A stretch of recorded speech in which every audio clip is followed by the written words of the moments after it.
Hey guys, this is Abhishek, welcome back in my channel. तो आज मैं आप लोगों को क्लास 10th का इलेक्ट्रिसिटी चैप्टर पढ़ाने वाला हूं। वन शॉट वीडियो होने वाला है, तो बने रहे मेरे साथ लास्ट तक। तो अभी मैं आपको ये ओवरव्यू दिखा रहा हूं कि ये पूरा चैप्टर का ओवरव्यू है कि हमें सबसे पहले करंट पढ़ना है, देन उसके बाद हमें चार्जेस के बारे में जानना है, then types and properties of charges. उसके बाद जो हमारा नेक्स्ट टॉपिक है वो है पोटेंशियल एंड पोटेंशियल डिफरेंस, फिर circuit diagram, then Ohm's law, V equal to IR। सबको पता होगा कि ओम्स लॉ क्या होता है। देन हमें पढ़ना है रेसिस्टेंस के बारे में, then factor on which resistance depends, factor जिस पे रेसिस्टेंस डिपेंड करता है, उसके लेंथ पे, उसके एरिया पे। तो आप लोग घबराना मत, मैं बारी बारी हर टॉपिक के बारे में अभी एक्सप्लेन करूंगा। देन हमारा जो नेक्स्ट टॉपिक है वो है रेसिस्टिविटी, कि रेसिस्टिविटी क्या होती है।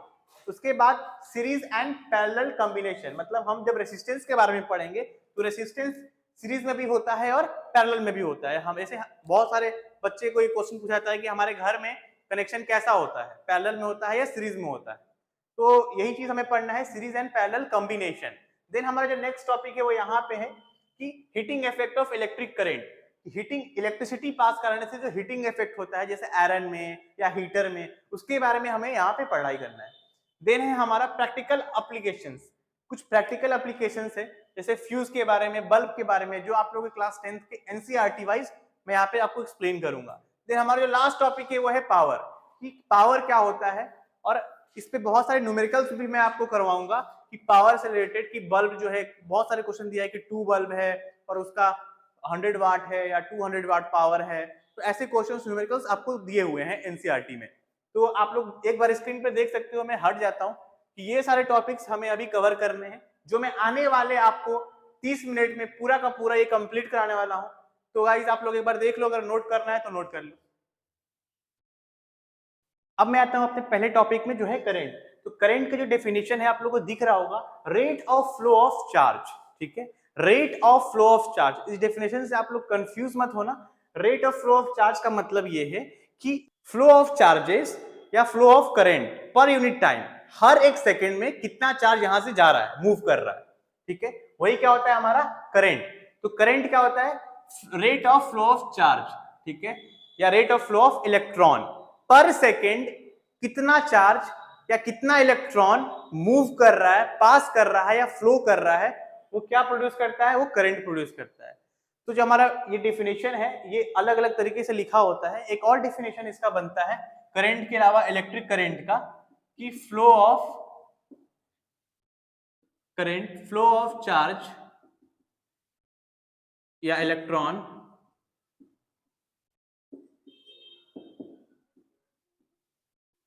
थ्रू ए वायर या कंडक्टर पर यूनिट टाइम। ये एक और डेफिनेशन बनता है कि फ्लो ऑफ चार्जेस या flow of electron through a wire या कंडक्टर पर यूनिट टाइम। इसका मतलब ये है कि अगर ये मान लो आप इलेक्ट्रॉन है, या मान लो आप ये क्या है, ये चार्जेस है, तो ये अगर फ्लो करेगा तो पर यूनिट टाइम, मतलब हर सेकेंड इस वायर या कंडक्टर, ये कुछ भी मान लो, इसमें से कितना फ्लो कर रहा है पर यूनिट टाइम, वो क्या हुआ हमारा, वो हुआ इलेक्ट्रिक करंट। तो फ्लो ऑफ इलेक्ट्रॉन लो या तो आप चार्जेस मान लो, ठीक है, इसका फ्लो क्या प्रोड्यूस करेगा, करंट प्रोड्यूस करेगा। अगर यही चार्जेस या इलेक्ट्रॉन अगर वायर के अंदर से फ्लो होगा, अगर वायर के अंदर से फ्लो होगा तो क्या होगा, वो इलेक्ट्रिक करंट प्रोड्यूस करेगा। ठीक है, फंडा क्लियर हो गया ये करंट का, हुआ कि नहीं हुआ। ठीक है, अब मैं आता हूं नेक्स्ट, जो चीज यहां लिखी हुई है इंग्लिश में, उसी की डिफिनेशन यहां पर मैं मैथमेटिकली यहां पे लिखा हुआ है कि आई मतलब current. Rate of flow of charge, charge का हम लोग लिखे चार्ज, और रेट ऑफ फ्लो मतलब हर सेकंड कितना फ्लो हो रहा है बाई टाइम। तो चार्ज को हम लोग क्या डिनोट करते हैं, क्यू से डिनोट करते हैं, और टाइम को टी से। अगर मैं पूछूं कि चार्ज का एसआई यूनिट या क्या है, तो चार्ज का एसआई यूनिट है कूलम, और टी का टाइम का क्या है, सेकेंड। ठीक है, तो हम लोग इसको क्या बोलते हैं, कूलम पर सेकेंड। और इसी कूलम पर सेकेंड का एसआई यूनिट के फॉर्म में हम लोग इसको लिखते हैं एम्पियर। मतलब ऐसे हम लोग आई बराबर क्या लिखते हैं, 2 एम्पियर, 3 एम्पियर, मतलब 2 एम्पियर करंट फ्लो हो रहा है या 3 एम्पियर करंट फ्लो हो रहा है। ठीक है, तो अगर एक तार है, ठीक है, इस तार में ये क्या है हमारा, इलेक्ट्रॉन है। ठीक, तो इसका movement, flow of electron her second, घड़ी देखा आपने, एक सेकंड में कितना यहां से फ्लो कर गया, ठीक है, कितना इलेक्ट्रॉन एक सेकंड में फ्लो कर रहा है, क्या प्रोड्यूस करेगा, वो करंट प्रोड्यूस करेगा। और वायर या किसी भी कंडक्टर के थ्रू मूव करेगा, वायर या किसी भी कंडक्टर के थ्रू मूव कर रहा है ये इलेक्ट्रॉन, तो क्या प्रोड्यूस करेगा, इलेक्ट्रिक करंट। दोनों सिमिलर है एक तरीके से, और उसको हम लोग I बराबर चार्ज अपॉन टाइम से डिनोट करते हैं। तो कोई डाउट नहीं होगा। अब मैं आगे बढ़ता हूं, अगर इसमें कोई डाउट है तो आप लोग अभी कमेंट करें, मैं इसका अभी तुरंत का तुरंत आप लोग को रिप्लाई भी दूंगा। आगे मैं बढ़ता हूं चार्जेस की ओर। जो यहां पर चार्जेस आया था वो क्या है चार्जेस, तो charges is a property which arises due to either excess और डेफिशिएंसी ऑफ इलेक्ट्रॉन। चार्जेस एक इंट्रिंसिक प्रॉपर्टी है, एक आंतरिक प्रॉपर्टी है किसी भी सब्सटेंस का, जो कैसे प्रोड्यूस होता है, जो कि एक्सेसनेस या डेफिशिएंसी ऑफ इलेक्ट्रॉन की वजह से प्रोड्यूस होता है। जो कि कैसे प्रोड्यूस होता है, जो कि एक्सेसनेस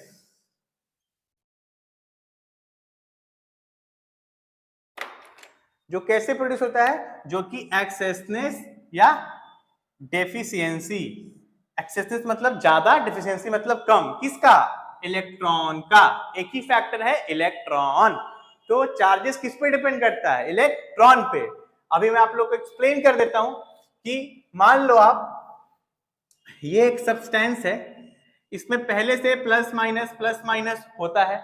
अगर हम इलेक्ट्रॉन मार्केट से पकड़ के ले आए और ये इलेक्ट्रॉन इसमें डाले, तो पहले से तो ये प्लस माइनस था, इलेक्ट्रॉन मतलब माइनस, और माइनस डाल रहे हैं इसमें, और माइनस, ये प्लस भी माइनस बन गया। अब इसके अंदर सिर्फ माइनस ही माइनस है, तो ये क्या हो गया हमारा, निगेटिवली चार्ज।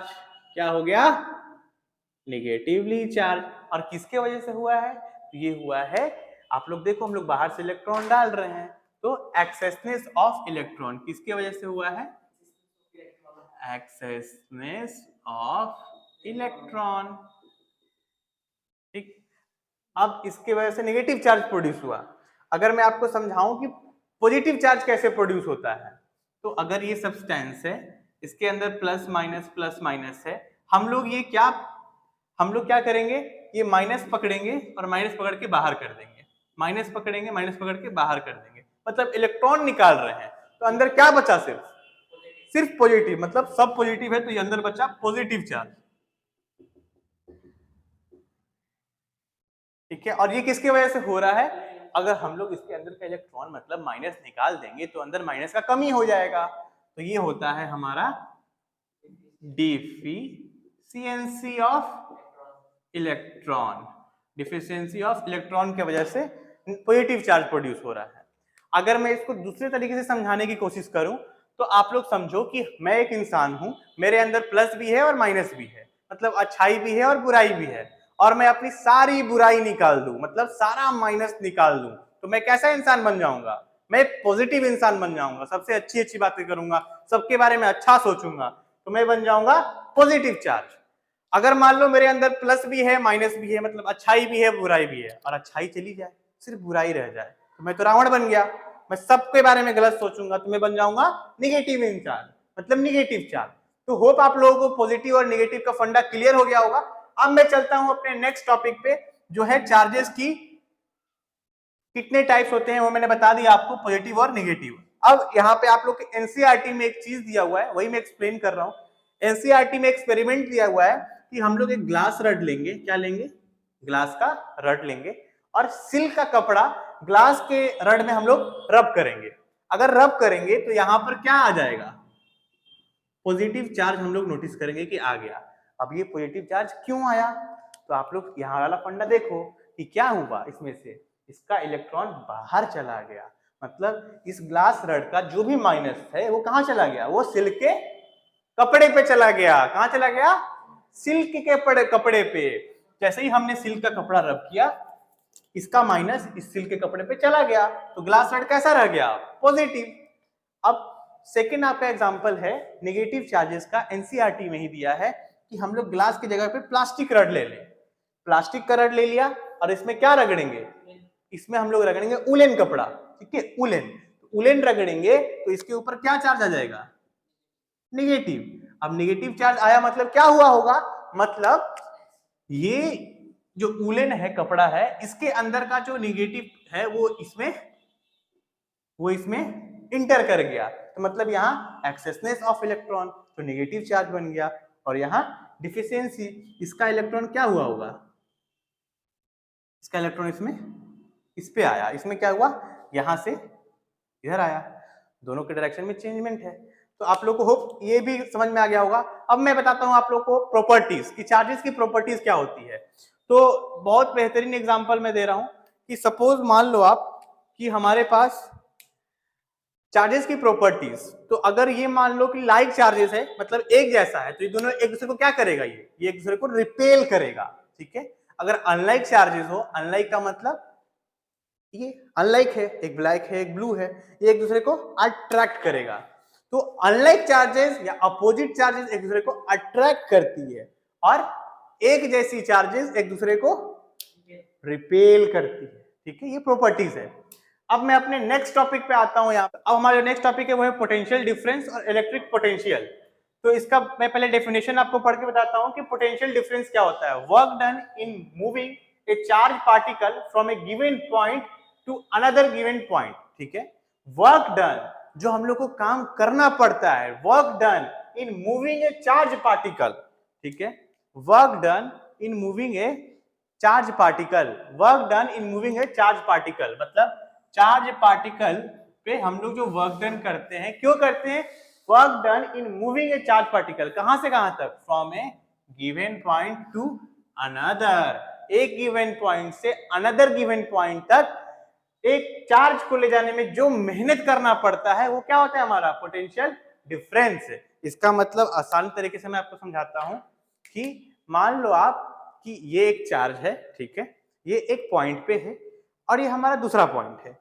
इस पॉइंट से इस चार्ज को इस पॉइंट तक ले आने में, इस पॉइंट से इस पॉइंट तक ले आने में जो मेहनत करना पड़े वो क्या हुआ, हमारा पोटेंशियल डिफरेंस। सिंपल सा है बात कि work done in moving A charge particle from A given point two another given point, मतलब यहां पर कोई चार्ज है Q, इसको ए पॉइंट से एक दूसरे पॉइंट तक B तक ले आने में जो वर्क डन करना पड़े, इसको एक पॉइंट से दूसरे पॉइंट तक ले जाने में जो वर्क डन करना पड़े वो क्या है, हमारा पोटेंशियल डिफरेंस।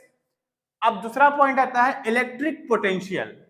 बच्चे काफी कंफ्यूज होते हैं कि पोटेंशियल डिफरेंस क्या है और इलेक्ट्रिक पोटेंशियल क्या है।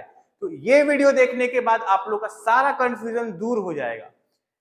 इलेक्ट्रिक पोटेंशियल सेम वही चीज है, work done in moving a unit positive charge from A given point two another given point. But इसमें एक बेसिक सा डिफरेंस है कि हम लोग ये जो चार्ज लाते हैं ये एक पॉइंट से दूसरे पॉइंट तक तो लाते हैं, बट ये जो एक पॉइंट है ये इंफिनिटी पे है, कहीं दूर, वहां से खींच के लाने में, कहीं इंफिनिटी पे है वहां से खींच के लाने में एक सर्टेन पॉइंट तक जो वर्क डन करना पड़े वो क्या है, हमारा इलेक्ट्रिक पोटेंशियल, ठीक है। तो अभी मैं अगर डिफिनेशन ऐसे लिखूं तो पोटेंशियल डिफरेंस का भी क्या होता है, वर्क डन अपॉन चार्ज, ठीक है। Work done upon charge, work done का यूनिट क्या है, जूल, और चार्ज का कूलम, तो जूल पर कूलम।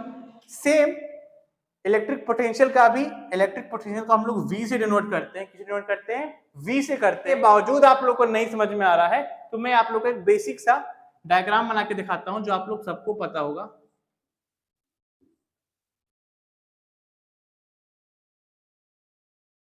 मान लो ये एक नॉर्मल सा सर्किट है, ठीक है। अब यहां मैंने क्या लगाया है, यहां मैंने एक सेल लगाया है, ठीक है, यहां मैंने एक सेल लगाया है। तो अब एक इलेक्ट्रॉन है, आप लोग को ये पता है डायरेक्शन, यहाँ पे इलेक्ट्रॉन निकलती है, यहाँ से करंट फ्लो होता है। तो ये जो इलेक्ट्रॉन है यहाँ से घुमा घुमा घुमा फिर घुमा, इलेक्ट्रॉन घूमते घूमते यहाँ आया, ठीक है।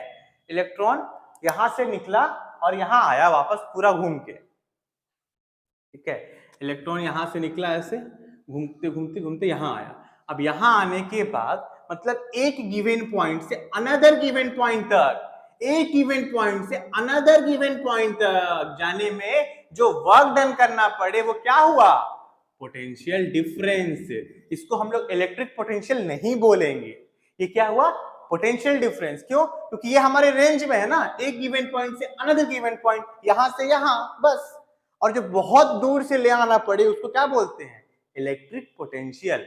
डेफिनेशन आप लोग देखो इलेक्ट्रिक पोटेंशियल का, work done in moving, work done in moving. Charge particle, किसको मूव कराने में? चार्ज पार्टिकल को।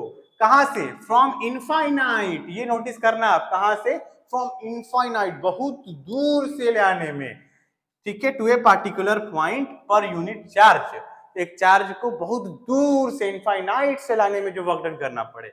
बेसिक से एग्जांपल, हम लोग अगर बक्सर में हैं और हम लोग को चार्ज कहां से लेके आना है? पटना से लेके आना है, तो पटना से जो चार्ज लेके आ रहे हैं हम लोग, पटना हमारे लिए इनफाइनाइट हो गया, बहुत दूर, वहां से एक चार्ज पकड़े और लेके आए बक्सर एक गिवन पॉइंट तक। तो क्या हुआ? ये हुआ इलेक्ट्रिक पोटेंशियल। अब मान लो आप यहाँ पे हो, आपका दोस्त बिमलेश आपके बाजू वाले घर में है, अब बाजू वाले घर से लेके आना मतलब नजदीक है हमारे, एक पॉइंट से दूसरे पॉइंट तक, वो हुआ, क्या हुआ? Potential difference. तो मैंने आपको सेल में भी समझा दिया कि इलेक्ट्रॉन निकला निकला निकला, यहाँ पे आया, अब यहाँ डायरेक्ट तो कूद नहीं जाएगा, ठीक है, तो हमें कुछ वर्क डन करना पड़ेगा, जो वर्क डन करना पड़े वो क्या हुआ? पोटेंशियल डिफरेंस, ठीक है। इसको हम लोग किससे शो करते हैं? V से शो करते हैं। किससे शो करते हैं? V से शो करते हैं। इसका SI यूनिट क्या होता है? जूल पर कूलम। जूल पर कूलम क्यों होता है? क्योंकि पोटेंशियल डिफरेंस को हम लोग क्या लिखते हैं? वर्क डन, वर्क डन किस पे हम लोग करते हैं? Upon charge. तो आप लोग का ये जो कंसेप्ट है पोटेंशियल डिफरेंस और इलेक्ट्रिक पोटेंशियल, आज क्लियर हो गया होगा। अब मैं चलता हूं अपने नेक्स्ट टॉपिक की तरफ। अब हमारा जो नेक्स्ट टॉपिक है वो है सर्किट डायग्राम।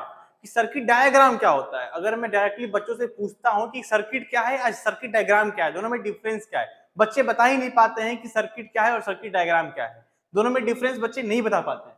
तो सर्किट डायग्राम का डिफिनेशन मैंने लिखा हुआ है। डिफिनेशन इसलिए लिख रहा हूं क्योंकि आप लोग का एग्जाम है और आप लोग को एग्जामिनेशन में डिफिनेशन लिखना है, ठीक है। डायग्राम क्या है? ये एक स्कीमेटिक डायग्राम है जो रिप्रेजेंट करता है इलेक्ट्रिक सर्किट को और उसके डायरेक्शन को, और उसमें क्या क्या कंपोनेंट्स यूज हुए हैं, सब कुछ ही सिस्टमेटिक तरीके से दिखाते हैं हम लोग। लेकिन अगर मैं बस बोलूं सर्किट क्या है, ठीक है, सर्किट क्या है, तो any path through which current can flow. Circuit मतलब कोई भी पाथ जिसमें करंट फ्लो होगा। जैसे यहां मैं लगा दूं बल्ब, यहां मैं लगा दूं फ्रिज, यहां मैं लगा दूं टीवी, तो और यहां मैं जोड़ दूं आपको एक साइड का बैटरी, एक साइड का बैटरी। तो क्या ये सर्किट डायग्राम है? नहीं, ये सर्किट डायग्राम नहीं है, ये सिर्फ एक सर्किट है। ये क्या है? सिर्फ एक सर्किट है। अब ये क्यों सिर्फ एक सर्किट है? क्योंकि इसमें सिर्फ करंट फ्लो हो रहा है, कोई स्कीमेटिक डायग्राम नहीं है, कोई डायरेक्शन नहीं है, सिर्फ करंट फ्लो हो रहा है। तो ये क्या है? हमारा सर्किट है। सर्किट के डेफिनेशन आप लोग पढ़ लो। Any path through which current flow, कोई भी पाथ, कोई भी पाथ जिसमें करंट फ्लो हो रहा है वो क्या हुआ हमारा? वो हुआ हमारा सर्किट। क्या हुआ हमारा? सर्किट। इसे हम लोग सर्किट डायग्राम नहीं बोलेंगे। सर्किट डायग्राम क्या होता है? सर्किट डायग्राम होता है जब हम एक पूरे अच्छे तरीके से रिप्रेजेंट करें, सिंबल के यूज से सेल लगाएं, हम लोग सिंबल के यूज से स्विच लगाएं, हम लोग बल्ब लगाएं, रेसिस्टर यूज करें, ठीक है, तो यहां से करंट मूव करेगा। तो एक पूरे सिस्टमेटिक तरीके से हम लोग रिप्रेजेंट किए इलेक्ट्रिकल अप्लायंसेस को सिंबल के हेल्प से। हम लोग बल्ब डायरेक्टली बल्ब नहीं बना दिए, ठीक है। अब ऐसे बल्ब नहीं होता है, कुछ ऐसा होता है, ठीक, मैंने जल्दीबाजी में बनाया है। तो हम लोग बल्ब का सिंबल यूज किए, हम लोग रेसिस्टर का सिंबल यूज किए, हम लोग स्विच का सिंबल यूज किए, ठीक है। ये सब सिंबल्स हैं। मैं अभी आगे बताऊंगा कि सिंबल्स क्या है, सिंबल्स किसके बल्ब का क्या होता है, स्विच का क्या होता है, वैसे दिख रहा होगा आप लोगों को। तो ये क्या है? हमारा सर्किट डायग्राम है, एक सर्किट डायग्राम है, सिर्फ सर्किट नहीं है। ये डायग्राम इसलिए है क्योंकि एक पूरे अच्छी तरीके से सिंबल का यूज करके हम लोगों ने इसे बनाया है। और अगर हम लोग डायरेक्टली ऐसे बना दें कोई भी पाथ, फ्रेंड्स समझ में आ गया कि सर्किट क्या है और सर्किट डायग्राम क्या है। डायग्राम मींस सब कुछ सिस्टमेटिक तरीके से सिंबल के हेल्प से दर्शाना, दिखाना। और ये टीवी, तो टीवी लगा दिए, वाह भाई टीवी लगा देंगे हम लोग, तो ये नहीं हुआ, मतलब सर्किट डायग्राम नहीं हुआ। अब सिंबल्स में आता हूं कि सेल का सिंबल क्या होता है। कई बच्चे इसको भी सेल बोल देते हैं, तो क्या ये सेल है? नहीं, ये एक बैटरी है। तो सेल मतलब सिर्फ ये एक पेयर। अगर कई सारे सेल हो जाएं तो क्या बनाएंगे? Group of cell is known as battery. तो एक नंबर का क्वेश्चन आपसे पूछा जा सकता है कि व्हाट इज बैटरी, तो आप लोग क्या बोलोगे? Group of cell. नेक्स्ट है हमारा स्विच। कि स्विच का सिंबल क्या होता है? स्विच का कई सारा सिंबल है, जैसे अगर स्विच ओपन है, अगर स्विच क्लोज है, तो स्विच का सिंबल ये, अगर स्विच ओपन है, स्विच का सिंबल ये, अगर स्विच क्लोज है, ठीक है। इसका एक और सिंबल होता है ऐसा कुछ, इसका मतलब ओपन, इसका मतलब क्लोज। अब आते हैं इलेक्ट्रिक बल्ब पे। तो इलेक्ट्रिक बल्ब का सिंबल कुछ ऐसा होता है, ठीक है। अब हम आते हैं रेसिस्टर पे। तो रेसिस्टर का सिंबल कुछ ऐसा होता है। तो ये 5 जो है इंपॉर्टेंट सिंबल्स हैं जो मैंने यहाँ पे यूज करे हैं सर्किट डायाग्राम बनाने में। तो होप आप लोग को ये सर्किट डायाग्राम, सर्किट क्या होता है एंड सिंबल्स, ये क्लियर हो गया होगा। तब मैं चलता हूँ नेक्स्ट टॉपिक। अब हमारा नेक्स्ट टॉपिक है वो है ओम्स लॉ, ठीक है। ओम्स लॉ बहुत ही फेमस लॉ है, लेकिन उससे पहले मैं आपको बताना चाहता हूँ कन्वेंशनल करंट का डायरेक्शन। कि जैसे मान लो आप अभी मैंने इससे पहले आपको बताया कि सर्किट है ये, तो इसमें सर्किट में ये है हमारा पॉजिटिव टर्मिनल, ठीक है, और ये है हमारा नेगेटिव टर्मिनल जिसको हमने छोटे से दिखाया है। तो करंट जो फ्लो करता है वो पॉजिटिव टर्मिनल से निकल के नेगेटिव टर्मिनल तक आता है। लेकिन इलेक्ट्रॉन कैसे फ्लो करता है? इलेक्ट्रॉन नेगेटिव से निकलता है, ठीक है। लेकिन इलेक्ट्रॉन कैसे फ्लो करता है? इलेक्ट्रॉन जो फ्लो करता है वो नेगेटिव से निकलता है। तो ये इलेक्ट्रॉन निकला निकला निकला, इलेक्ट्रॉन ऐसे आ रहा है। ब्लू वाला क्या दिखाया मैंने? ये इलेक्ट्रॉन का है। इलेक्ट्रॉन नेगेटिव से पॉजिटिव आता है, और ठीक इसके अपोजिट, मतलब फ्लो ऑफ करंट कैसा हम लोग मानते हैं? अपोजिट। किसके opposite? To the flow of electron. Electron का जो फ्लो है उसके फ्लो से अपोजिट मानते हैं हम लोग करंट का फ्लो, ठीक है। अब मैं आता हूं हमारे जो नेक्स्ट टॉपिक है ओम्स लॉ पे। तो according to Ohm's law, being temperature and dimension remain constant. मतलब आप ये मान लो कि अगर टेम्परेचर कांस्टेंट है तो उस सिचुएशन में जो करंट फ्लो करता है किसी भी सर्किट में, मान लो ये सर्किट है, इससे जो करंट फ्लो हो रहा है हम लोग टेम्परेचर कांस्टेंट मान लेंगे, तो जो करंट है वो डायरेक्टली प्रोपोर्शनल होगा पोटेंशियल डिफरेंस के। करंट किसके डायरेक्टली प्रोपोर्शनल होगा? पोटेंशियल डिफरेंस के। मतलब अगर ये सर्किट है, इसमें अगर करंट फ्लो हो रहा है और टेम्परेचर क्या है? कांस्टेंट है। टेम्परेचर क्या है? कांस्टेंट है। तो जो करंट फ्लो होगा वो क्या होगा? वो डायरेक्टली प्रोपोर्शनल होगा वोल्टेज के। अब जब भी हम लोग प्रोपोर्शनल हटाएंगे, सपोज V प्रोपोर्शनल I, ये हटाएं अगर V इक्वल टू, तो एक कांस्टेंट ऐड होता है, तो V इक्वल टू IR। ये बहुत ही फेमस और बहुत ही यूजफुल फॉर्मूला है जो हमें पूरे चैप्टर में यूज होने वाला है। तो V इक्वल टू IR, यहां से हमारा निकल के आता R क्या है? कांस्टेंट है जिसे हम लोग रेजिस्टेंस भी कहते हैं, ठीक है। अब हमारा जो एक ग्राफ है जो यूजफुल अगर एक नंबर में ऑब्जेक्टिव क्वेश्चन में आ सकता है कि V अक्रॉस I, क्योंकि डायरेक्टली प्रोपोर्शनल है तो ये कैसा स्ट्रेट लाइन का ग्राफ बनता है यहाँ पे रेजिस्टेंस का। तो V और I के बीच का अगर हम लोग ग्राफ बनाए तो स्ट्रेट लाइन का ग्राफ रेजिस्टेंस का आता है, ठीक है। अब हमारा जो नेक्स्ट टॉपिक है वो है रेजिस्टेंस। कि रेजिस्टेंस क्या होता है? तो property of conductor by virtue of it opposes the flow of charge through it. तो एक बार डेफिनेशन आप लोग फिर देख लो। प्रॉपर्टी ऑफ कंडक्टर, एक कंडक्टर की ऐसी property by virtue of which it opposes, ये क्या करेगा? ये अपोज करेगा द फ्लो ऑफ, क्या अपोज करेगा? Flow of charge through it. जैसे सपोज मान लो ये कंडक्टर है, इसके अंदर चार्ज मूव कर रहा है, तो रेसिस्टेंस क्या है? रेसिस्टेंस एक ऐसा प्रॉपर्टी है किसका? इस कंडक्टर का, जो उस चार्ज को क्या करता है? फ्लो होने से रोकता है। जैसे ये जा रहा है उसको रोक रहा है, रुक रुक रुक रुक, ये जा रहा है उसको रोक रहे हैं हम लोग, ठीक है। तो ये रुकावट क्या है? रुकावट ही रेसिस्टेंस है। तो रेसिस्टेंस का मतलब क्या होता है? रुकावट, ठीक है।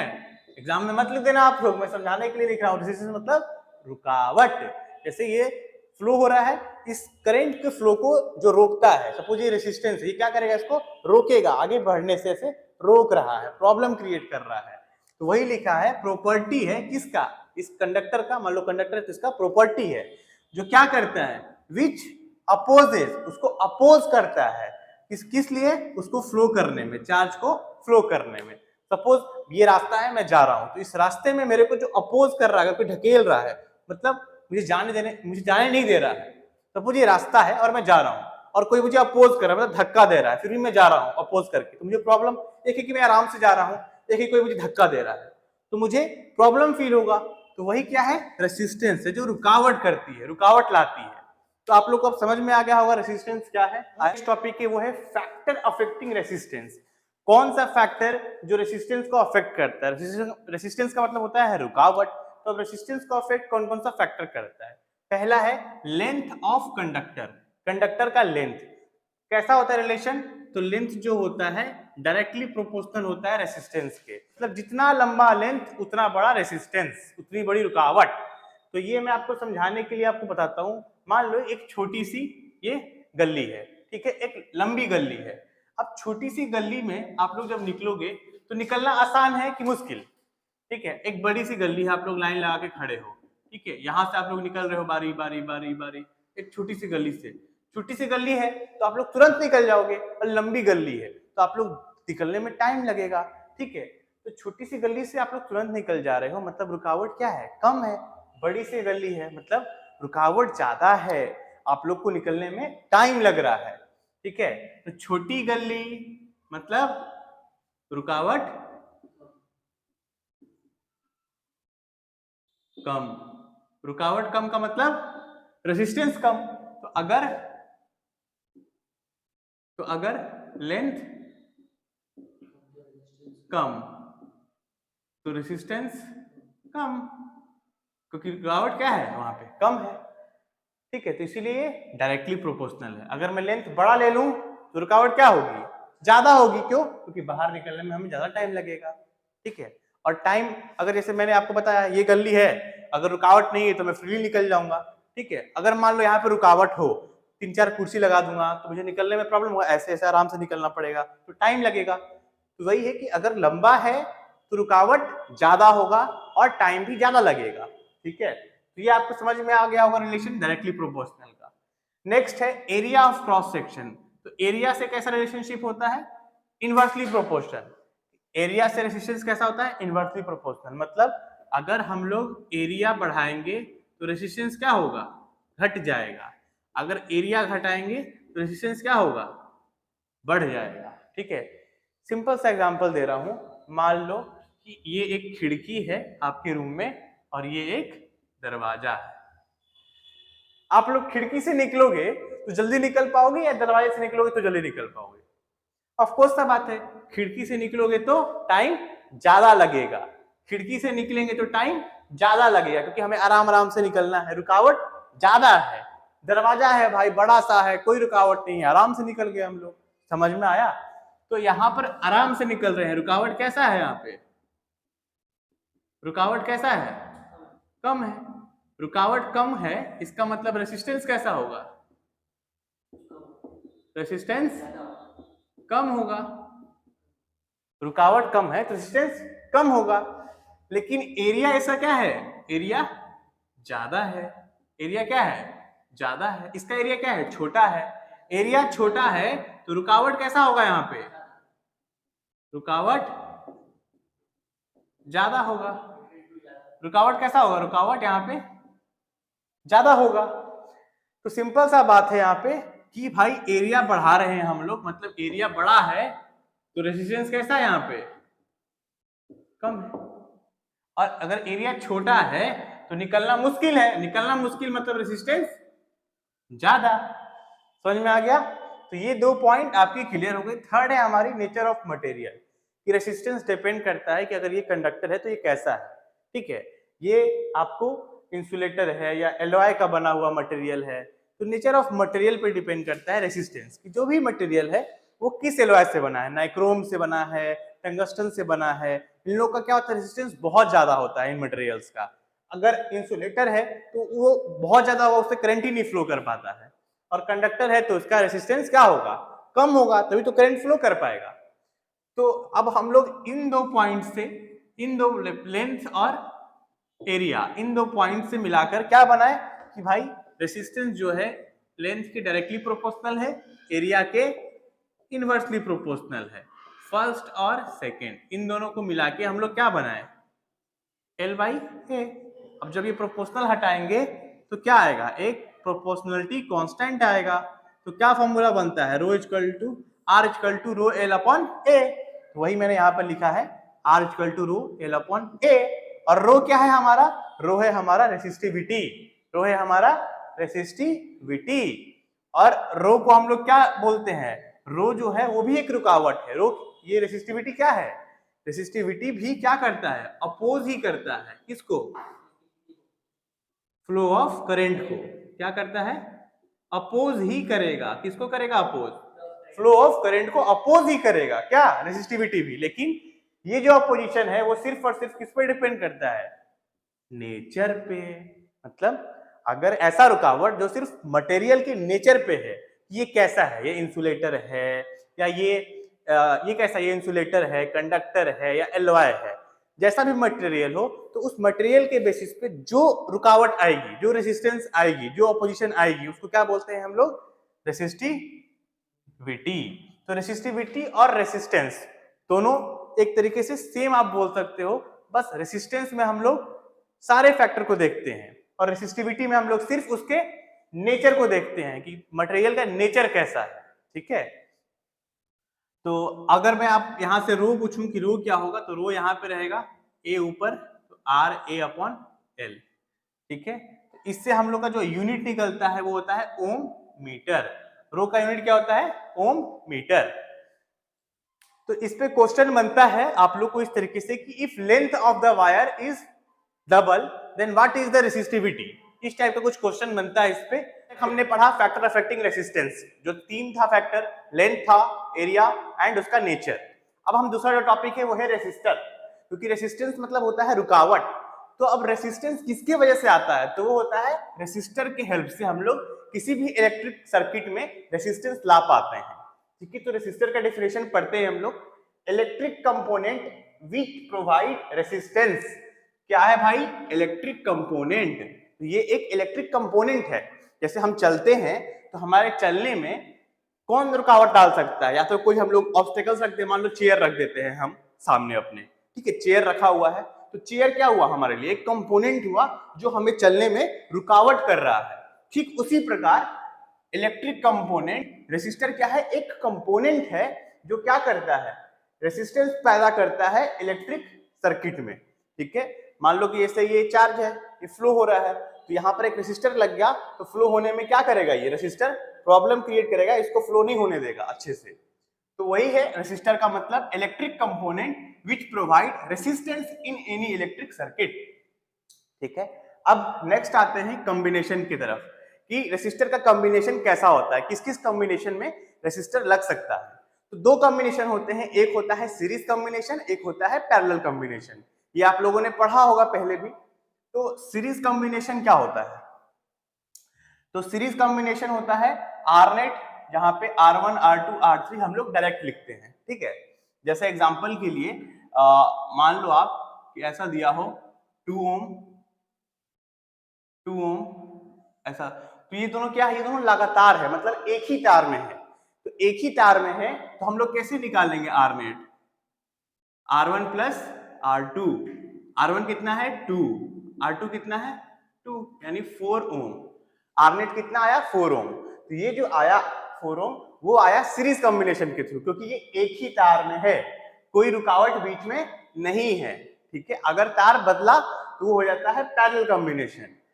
तो आप पहले ये जानिए कि सीरीज में अगर एक ही तार है तो इसका मतलब ये है कि आई क्या होगा, सेम होगा, करंट जो फ्लो होगा इस तार में आई वो क्या होगा, सेम होगा। लेकिन पोटेंशियल डिफरेंस, पोटेंशियल डिफरेंस को हम लोग V से डिनोट करते हैं, V क्या होगा इसका, डिफरेंट होगा। V डिफरेंट क्यों होगा? क्योंकि यहां से इस पॉइंट तक के रेजिस्टेंस कुछ, इस पॉइंट से इस पॉइंट तक पोटेंशियल डिफरेंस कुछ और होगा और नेक्स्ट रेसिस्टर के दोनों एंड पे पोटेंशियल डिफरेंस कुछ अलग होगा, बट करंट दोनों में सेम ही फ्लो करेगा क्योंकि तार एक ही है। ठीक है, अब ये हम लोग कैसे फाइंड करते हैं R1 R2 R3, उसका मैंने आपको यहां समझाया है सीरीज में, क्योंकि I सेम होता है और डिफरेंट क्या है? V डिफरेंट है। ठीक है, V क्या है? डिफरेंट है। जो चीज डिफरेंट है, अगर आता है प्रूफ करने को, तो जो चीज डिफरेंट है उसी को हम लोग V equal to V1 V2 V3 कर देते हैं। सपोज मान लो 3 रेसिस्टर लगा हुआ है, तो V इक्वल टू क्या होता है? ओम्स लॉ हमने क्या पढ़ा? V equal to IR, Ohm's law तो यही था। तो V इक्वल टू IRN मतलब नेट क्या होता है? V1 I R1, V2 I R2, V3 I R3। मान लो आप कि 3 रेसिस्टर है R1 R2 R3। ठीक है, तो हम लोग क्योंकि डिफरेंट क्या है? V डिफरेंट है, तो जो चीज डिफरेंट है उसी चीज को लेके हम लोग एडिशन करते हैं। यहाँ पे कुछ इंड पे V1 होगा, यहाँ इंड पे V2 होगा, यहाँ पे V3 होगा, तीनों को ऐड करेंगे। ठीक है, तो ऐड किया हमने V1 V2 V3, सिंपल सा है। जो चीज डिफरेंट है उसको हम लोग को ऐड करना है। आई सेम क्यों होगा? क्योंकि सेम तार में आई सेम जाता है, सेम तार में आई सेम जाता है। ठीक, तो आई R1, अब हम लोग यहां से तीनों में से आई कॉमन कर लेंगे, R1 plus R2 plus R3, आई कॉमन है, यहां भी आई है। अब आई से आई क्या होगा? कैंसिल हो जाएगा, बचा क्या? R net equal to R1 plus R2 plus R3। तो ये बचा एक जो हमारा फाइंड आउट हुआ सीरीज का फॉर्मूला। अब नेक्स्ट आते हैं पैरेलल में। पैरेलल का फॉर्मूला क्या होता है? 1 upon R net equal to 1 upon R1 plus 1 upon R2 plus 1 upon R3। इसमें कैसा होता है कॉम्बिनेशन? अगर मान लो ये है हमारा R1, तो तार जो है इसमें चेंज हो गया, R2, ये है हमारा R3। तो आप लोगों को दिख रहा है इसमें ये एक तार है, ये एक तार है और ये एक तार है, मतलब 3 तार है। तीनों रेसिस्टेंस एक तार पे नहीं है, अलग अलग तार है। पैरेलल में क्या होता है? अलग अलग तार। ये फॉर्मूला है, याद आप लोग को करने का, ब्रह्मास्त्र है कि पैरेलल मतलब अलग अलग तार, सीरीज मतलब एक ही तार। ठीक है, तो पैरेलल में क्या होता है कि V सेम है, यहाँ पर अलग अलग है मतलब V सेम है। जो पोटेंशियल डिफरेंस यहाँ से यहाँ का है वही पोटेंशियल डिफरेंस इस पॉइंट पे भी है, वही पोटेंशियल डिफरेंस इस पॉइंट पे भी है। लेकिन इन तीनों तारों में क्या है कि I जो है वो बढ़ रहा है। ठीक है, मान लो आप यहाँ पर मैं वोल्टेज लगा देता हूँ, मान लो आप कि यहाँ पे मैं एक सेल लगा देता हूँ। अब जो I यहाँ से निकला, ठीक है, तो कुछ I1 यहाँ गया, देन कुछ I1 यहाँ गया, देन मान लो यहाँ पे I2 गया, यहाँ पे I3 गया। तो तीनों तारों में I क्या है? डिफरेंट है। तीनों तारों में I क्या है? डिफरेंट है। तो यहाँ पर V सेम है बट डिफरेंट क्या है? I डिफरेंट है। ठीक है, तो जो डिफरेंट है उसको क्या करते हैं हम लोग? ऐड कर देते हैं। IN बराबर I1 plus I2 plus I3, ये तीनों को हम लोग ऐड कर रहे हैं। यहां भी वही किए थे, जो डिफरेंट था V उसको हम लोग ऐड किए थे, यहां भी वही जो डिफरेंट है उसको ऐड कर देंगे। घबराने की जरूरत नहीं है, सिंपल सा फंडा है भाई, जो चीज डिफरेंट है उसको हम लोग ऐड कर दो। पैरेलल में क्या डिफरेंट है? पैरेलल में I डिफरेंट है तो I को ऐड कर दो। सीरीज में क्या डिफरेंट था? V डिफरेंट था, क्योंकि सेम तार है, सेम तार है तो करंट डिफरेंट नहीं हो सकता है, वोल्टेज डिफरेंस होगा। तो V को ऐड कर दिया था हमने, अभी I को ऐड कर देते हैं। तो I को ऐड करते हैं तो I बराबर ओम्स लॉ से V बराबर क्या था? IR, जो मैंने यहां लिखा हुआ है। तो सिर्फ I बराबर क्या होगा? इस I को यहीं छोड़िए, ये R नीचे आ जाएगा, मतलब V अपॉन R। ठीक है, आया समझ में? फिर से समझा देता हूं। V बराबर IR, कौन सा लॉ था? ओम्स लॉ था ये। तो अगर V बराबर IR है तो I बराबर क्या होगा? तो I को यहीं पे छोड़िए, ये जो R है ये इक्वल टू किस साइड आएगा? तो डिवाइड में होगा। क्यों? क्योंकि इस साइड मल्टीप्लाई में है, तो V अपॉन R। तो V अपॉन R होता है I बराबर। तो यहां पर मैंने फिर क्या किया?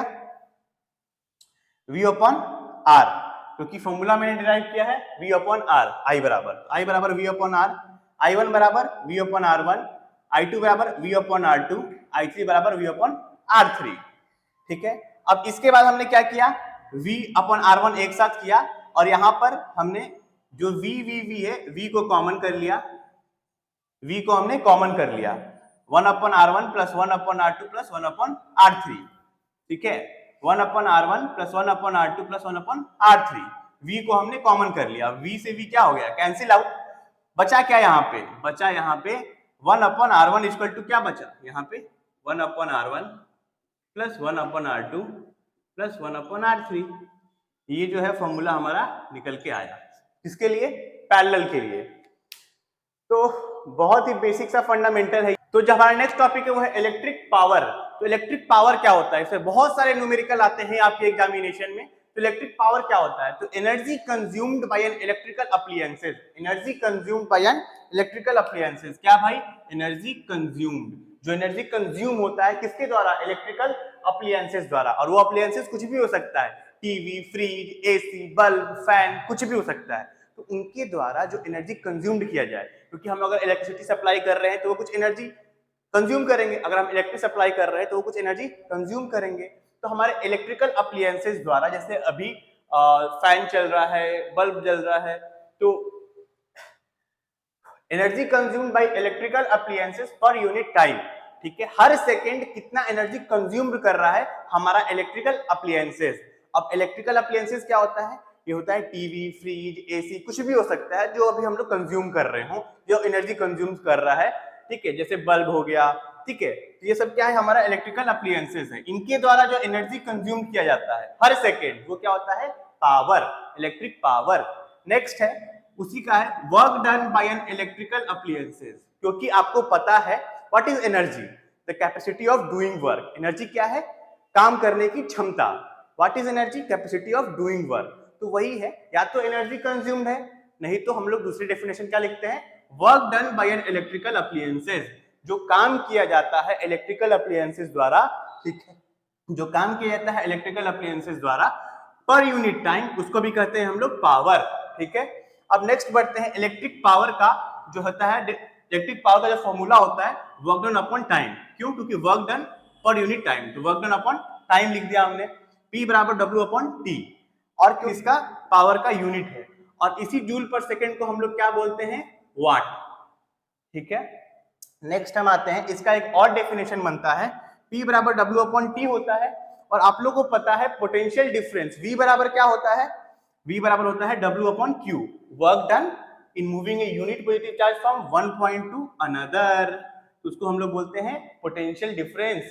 तो W अपॉन Q, यहां से W निकालेंगे तो बाय क्रॉस मल्टीप्लीकेशन से Q कहां आ जाएगा, ऊपर, ये Q कहां आ गया, ऊपर V के पास, तो W बराबर VQ मल्टीप्लाई हो गया।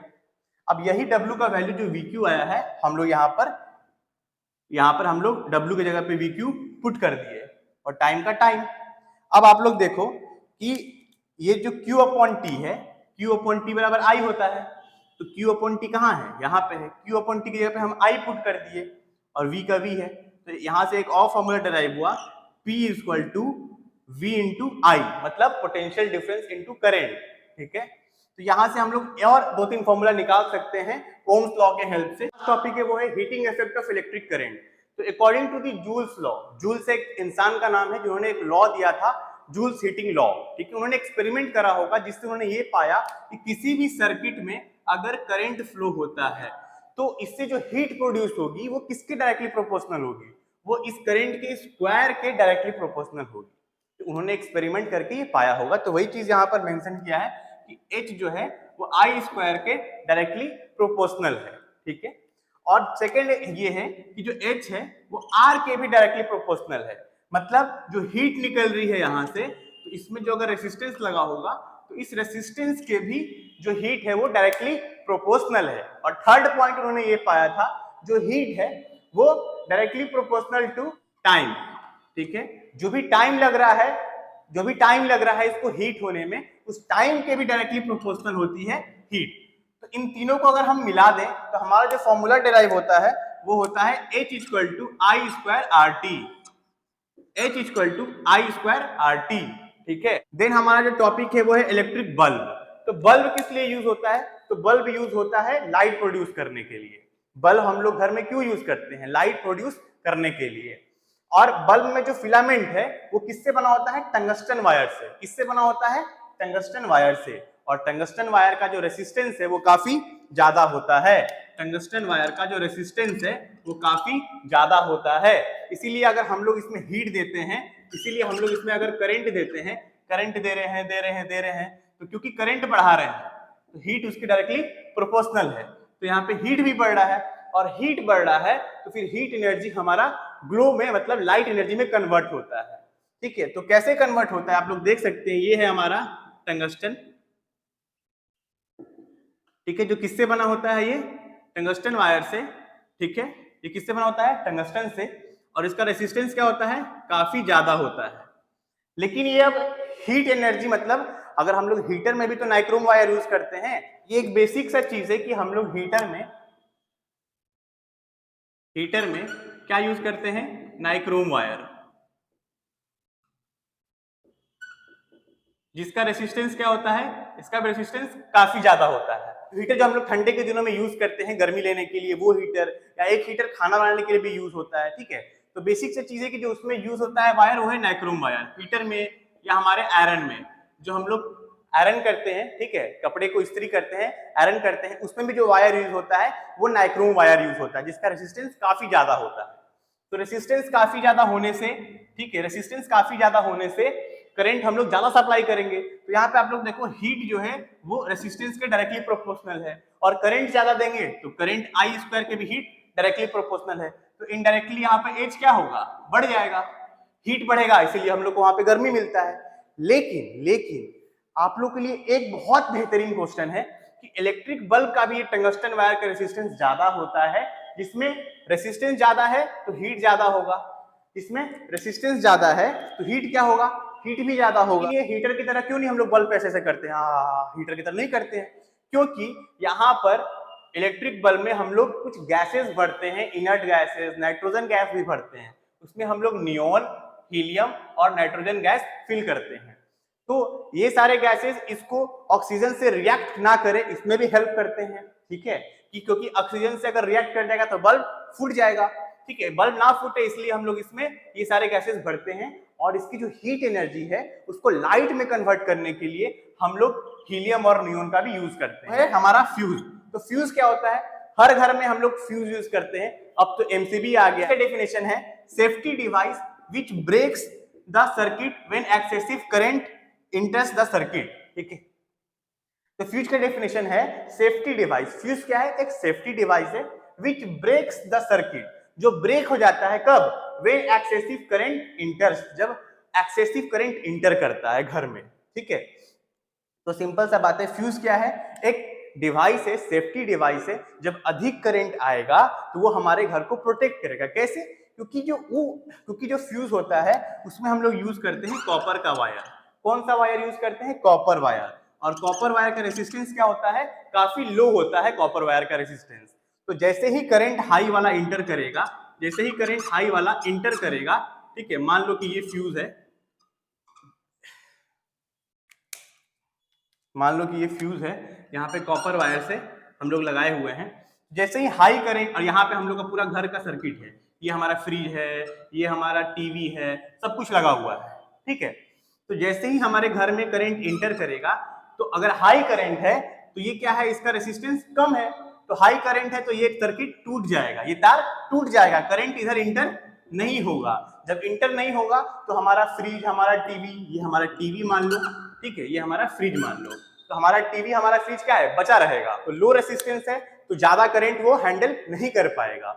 इसीलिए इसका यूज किस लिए होता है? सेफ्टी पर्पस के लिए होता है। ये एक सेफ्टी डिवाइस है। ठीक है, तो पूरा सिलेबस मैंने आपको यहाँ पर कंप्लीट करा दिया है, one shot electricity chapter. Hope आप लोग को ये वीडियो यूजफुल साबित हो। अगर वीडियो अच्छा लगा हो तो वीडियो को लाइक और सब्सक्राइब और शेयर करना बिल्कुल ना भूलें। मिलते हैं अगले वीडियो में, तब तक के लिए bye bye, take care, see you.